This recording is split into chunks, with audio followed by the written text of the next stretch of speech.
Assalamualaikum warahmatullahi wabarakatuh.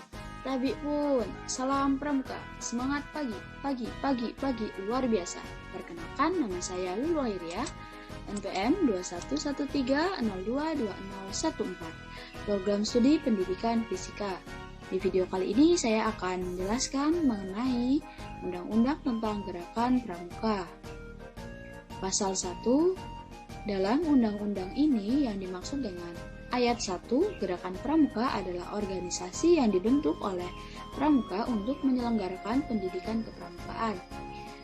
Jadi maksud dari ayat 1 ini, Gerakan Pramuka adalah organisasi yang bertujuan membentuk penyelenggaraan pendidikan kepramukaan untuk para anggota pramuka, misalnya di setiap sekolah. Ayat 2, Gerak Pramuka adalah warga negara Indonesia yang aktif dalam pendidikan kepramukaan serta mengamalkan Satya Pramuka dan Dharma Pramuka.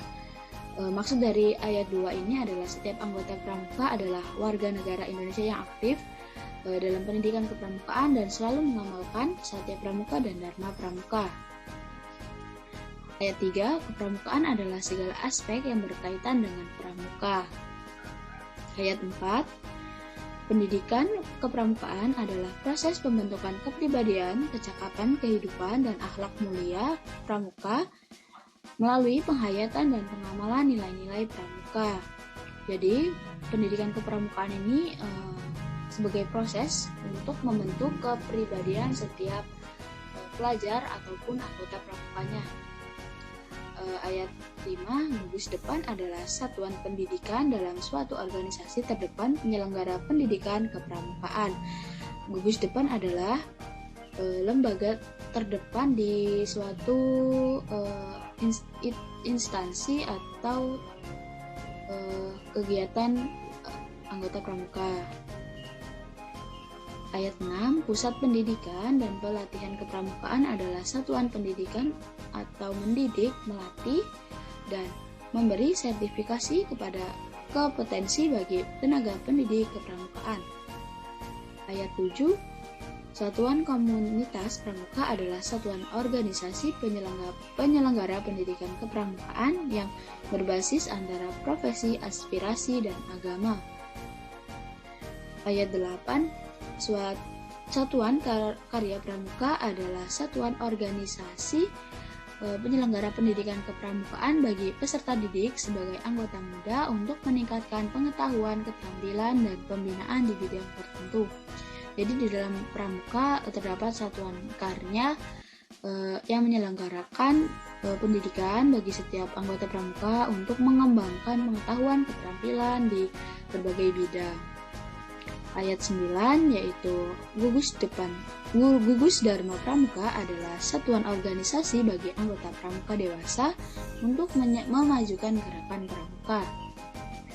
Ayat 10, kuartir adalah satuan organisasi pengelola gerakan pramuka yang dipimpin secara kolektif pada setiap tingkatan wilayah.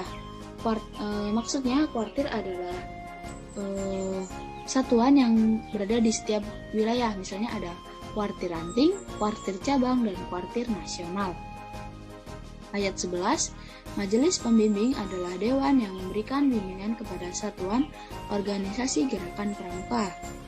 Ayat 12, pemerintah pusat selanjutnya disebut pemerintah adalah Presiden Republik Indonesia yang memegang kekuasaan pemerintah negara Republik Indonesia sebagaimana dimaksud dalam Undang-Undang Dasar Negara Republik Indonesia tahun 1945. Yang mana pemerintah pusat atau pemerintah yang memegang kekuasaan pada kuartir nasional yaitu presiden. Ayat 13 yaitu pemerintah daerah adalah gubernur, bupati, wali kota, dan perangkat daerah sebagai unsur penyelenggara pemerintah daerah. Jadi kuartir di satuan daerah dipegang oleh gubernur, bupati, atau wali kota. Ayat 14 yaitu menteri adalah menteri yang membidangi urusan pemuda. Pasal 2, gerakan pramuka berasaskan Pancasila. Jadi, setiap apapun kegiatan pramuka atau peraturan yang ada di dalam pramuka yaitu berasaskan pada Pancasila. Ayat 3, pasal 3 maksud saya, Gerakan pramuka berfungsi sebagai wadah untuk menunjukkan tujuan pramuka melalui yang pertama, pendidikan dan pelatihan ke pramuka. Yang kedua, pengembangan pramuka.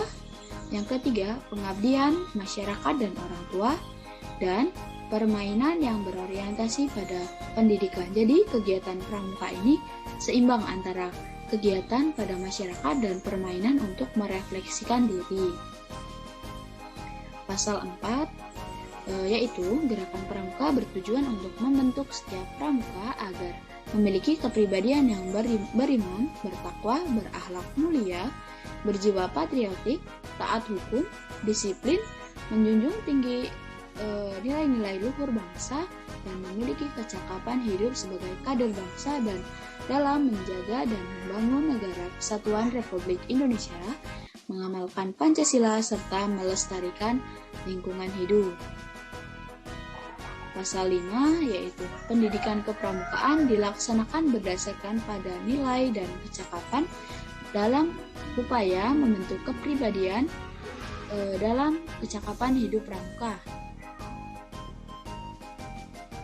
Pasal 6, ayat 1, Kode Kehormatan Pramuka merupakan janji dan komitmen diri serta ketentuan moral pramuka dalam pendidikan kepramukaan. Ayat 2, Kode Kehormatan Pramuka terdiri dari Satya Pramuka dan Dharma Pramuka. Kalau untuk penggalang atau penegak yaitu Trisatya dan Dasa Dharma. Ayat 3, Kode Kehormatan Pramuka sebagai dimaksud pada ayat 2 dilaksanakan baik dalam kehidupan pribadi maupun bermasyarakat secara sukarela dan ditaati demi kehormatan diri.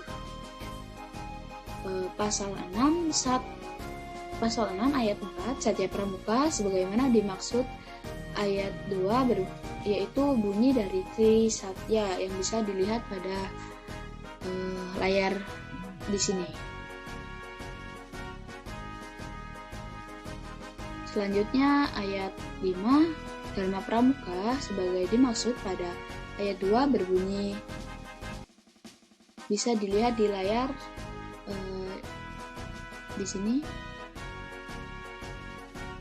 yaitu bunyi dari Dasa Dharma.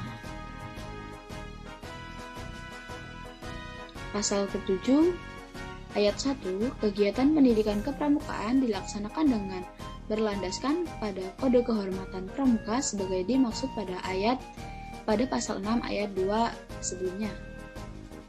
Ayat 2, kegiatan pendidikan kepramukaan dimaksud untuk meningkatkan kemampuan spiritual dan intelektual, keterampilan, dan ketahanan diri yang dilaksanakan melalui metode belajar interaktif dan progresif. Ayat 3, metode belajar interaktif dan progresif sebagaimana dimaksud pada ayat 2 diwujudkan melalui interaksi. Yang pertama ada pengalaman Kode Kehormatan Pramuka, kegiatan belajar sambil melakukan atau biasa disebut dengan belajar langsung praktek gitu ya. Yang ketiga ada kegiatan yang berkelompok, bekerja sama, dan berkompetensi. Selanjutnya ada kegiatan yang menantang, kegiatan di alam terbuka, kehadiran orang dewasa yang memberikan dorongan dan dukungan sekaligus sebagai pengawas suatu kegiatan. Selanjutnya ada penghargaan berupa tanda kecakapan. Jadi setiap anggota pramuka yang selesai melaksanakan kegiatan atau bisa melewati suatu kegiatan akan diberi penghargaan yaitu berupa tanda kecakapan. Dan pramuka merupakan satuan terpisah antara putra dan putri. Ayat 4, penerapan metode belajar sebagai dimaksud pada ayat 2 disesuaikan dengan kemampuan fisik dan mental pramuka. Jadi setiap kegiatan yang dilaksanakan oleh pramuka menyesuaikan dengan situasi dan kondisi yang ada saat ini. Ayat 5, penilaian atas hasil pendidikan kepramukaan sebagaimana dimaksud pada ayat 2 dilaksanakan dengan berdasarkan pada pencapaian persyaratan kecakapan umum dan kecakapan khusus, serta pencapaian nilai-nilai kepramukaan. Ayat 6, pencapaian hasil pendidikan kepramukaan sebagaimana dimaksud pada ayat 5 dinyatakan dalam sertifikat atau tanda atau tanda kecakapan umum dan kecakapan khusus. Jadi penilaian pada hasil yang telah dilaksanakan oleh anggota pramuka akan dinyatakan dalam bentuk sertifikat dan atau kecakapan umum atau kecakapan khusus. Pasal 8 ayat 1, nilai kepramukaan sebagaimana dimaksud pada pasal 5 mencakup, bisa dilihat di layar ya teman-teman semuanya dan kakak-kakak. Ayat 2, nilai kepramukaan sebagaimana dimaksud pada ayat 1 merupakan inti kurikulum pendidikan kepramukaan.